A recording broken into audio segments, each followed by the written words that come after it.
আজকে ভিডিওতে রায়মার্টিন প্রশ্নবিদ্যা 2024-এর পঞ্চম শ্রেণীর বাংলা বিষয়ে দ্বিতীয় পর্যায়ক্রমিক মূল্যায়নের যে 9 নম্বর প্রশ্ন সেটটি রয়েছে, অর্থাৎ কাত্তা ভারতী ভবন হাই স্কুল এই বিদ্যালয়ের সমস্ত প্রশ্ন উত্তরগুলি করবো। তার আগে তোমরা কেউ যদি আমার চ্যানেলে নতুন হয়ে থাকো তাহলে চ্যানেলটি অবশ্যই সাবস্ক্রাইব করে নেবে। একইটা আছে নিচের প্রশ্নগুলির উত্তর দাও যে কোনো চারটি। একের এক আছে ঝড় কবিতাটি কার লেখা? ঝড় কবিতাটি মৈত্রেয়ী দেবীর লেখা। একের দুই, সুন্দরবনের মধু সংগ্রহের সেরা সময় কোনটি? সুন্দরবনের মধু সংগ্রহের সেরা সময় হলো শীতকালের শেষে। একে থেকে তিন, লিমেরিক নামের কবিতা তিনটি কার কোন বই থেকে সংকলিত? এটা হচ্ছে সত্যজিৎ রায়ের তোড়ায় বাঁধা ঘোড়ার ডিম থেকে বই থেকে সংকলিত হয়েছে। এরপরে একে থেকে চার হচ্ছে পালিয়ে গেল অনেক দূরে, কে পালিয়ে গেল? ঝড় পালিয়ে গেল। একে থেকে পাঁচ, মায়াতুর শব্দটির অর্থ কী? মায়াতুর শব্দটির অর্থ হলো মায়াবী গাছ। এরপর দুই থেকে আছে সঠিক উত্তরটি বেছে নিয়ে লেখো যে কোনো চারটি। দুই থেকে এক আছে কুমির আর শিয়াল দ্বিতীয়বার এটা হচ্ছে ধান চাষ করেছিল।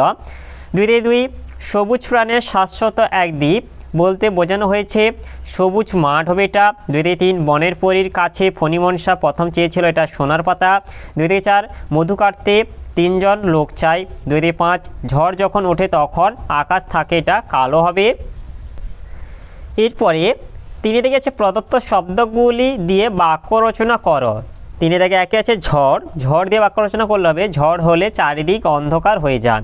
তিনে থেকে দুই, কলস, কলস দিয়ে বাক্য রচনা করলে হবে কলসের মধ্যে জল ঠান্ডা থাকে।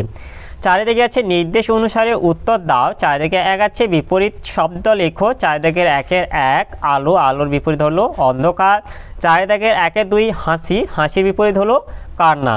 চারিদিকে দুই আছে ক্রিয়ার নিচে দাগ দাও। আসলো মাঝি তাড়াতাড়ি, এখানে আসলোটা হবে ক্রিয়া।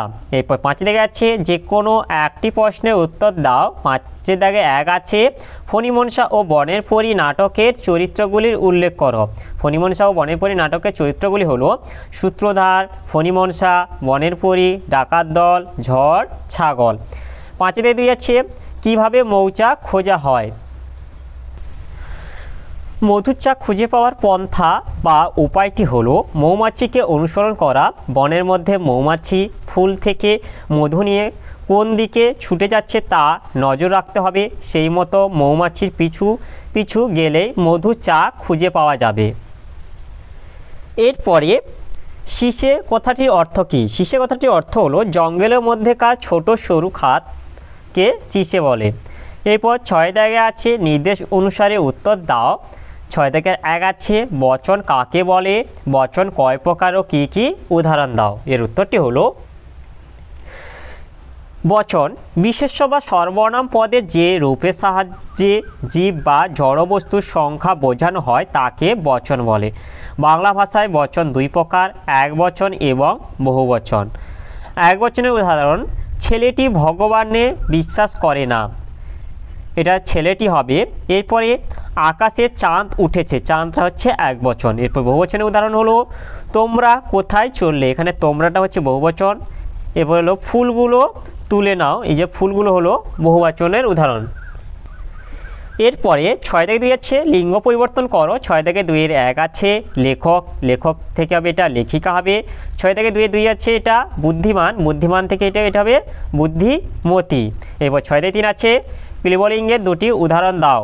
এর উত্তরটি হলো টেবিল, সাইকেল প্রভৃতি। এরপর সাথে থেকে আছে যে কোনো একটি বিষয়ে পত্র রচনা করো। সাথে থেকে এক আছে তোমার বিদ্যালয়ে ক্রীড়া অনুষ্ঠানে বর্ণনা দিয়ে বন্ধুর কাছে পত্র লেখো। এর উত্তরটি হলো এই যে এটা আছে তোমাদের দিদিকে হচ্ছে চিঠি লেখা আছে, এটা হচ্ছে দিদি পরিবর্তে বন্ধু করে দেবে। আর এখানটা হচ্ছে তোমার ঠিকানাটা দিয়ে দেবে, দিয়ে হচ্ছে এখানটা হচ্ছে তোমার প্রিয় বন্ধু করে দেবে। দিয়ে রেখেছে তোমার চিঠি পেয়েছি, স্কুলে স্পোর্টস নিয়ে কয়েকদিন খুব ব্যস্ত ছিলাম বলে চিঠির উত্তর দিতে দেরি হলো। এবছর স্কুলের স্পোর্টসে দৌড় প্রতিযোগিতায় আমি প্রথম হয়েছি। আমার সাফল্যে ক্লাস টিচার রমেনবাবু বলেছেন দৌড়ে যেমন তুমি প্রথম হয়েছ পরীক্ষার দৌড়েও তেমন তোমাকে প্রথম হতে হবে।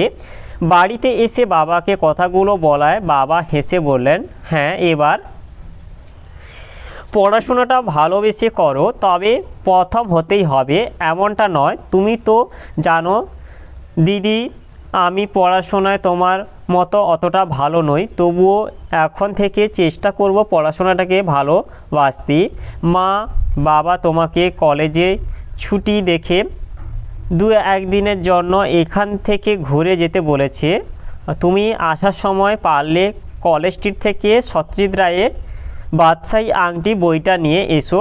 আমার এখানটা প্রণাম নিয়ে ওই জায়গাটা আছে, যেহেতু দিদিকে বলেছে তাই প্রণাম নিয়ে হবে এগায় আছে, তাই এখানটা আছে বন্ধুকে বললে আমার ভালোবাসা নিয়েও এটা বলতে পারো। এরপর হচ্ছে ইতি, তোমার এটা প্রিয় বন্ধু লিখবে, দিয়ে তোমার নামটা লিখে দেবে, এখানটা আছে তোমার বন্ধুর ঠিকানাটা দিয়ে দেবে।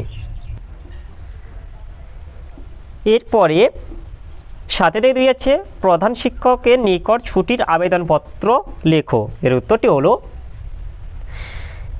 এখানটায় এই যেভাবে লিখবে মাননীয় প্রধান শিক্ষক ছবি বেশু। এবার হচ্ছে তোমাদের স্কুলের নাম লিখে দেবে। তা মহাশয়, আমি আপনার বিদ্যালয়ে পঞ্চম শ্রেণী ক বিভাগের ছাত্র, ক্রমিক সংখ্যা এত 13, গত 26 আগস্ট থেকে 29 আগস্ট পর্যন্ত জ্বর হওয়ার জন্য আমি বিদ্যালয়ে উপস্থিত থাকতে পারিনি। আমার এই অনিচ্ছাকৃত অনুপস্থিতির কথা বিবেচনা করে আপনি যদি এই কয়েকদিনের ছুটি মঞ্জুর করেন তাহলে আমি বাধিত হব।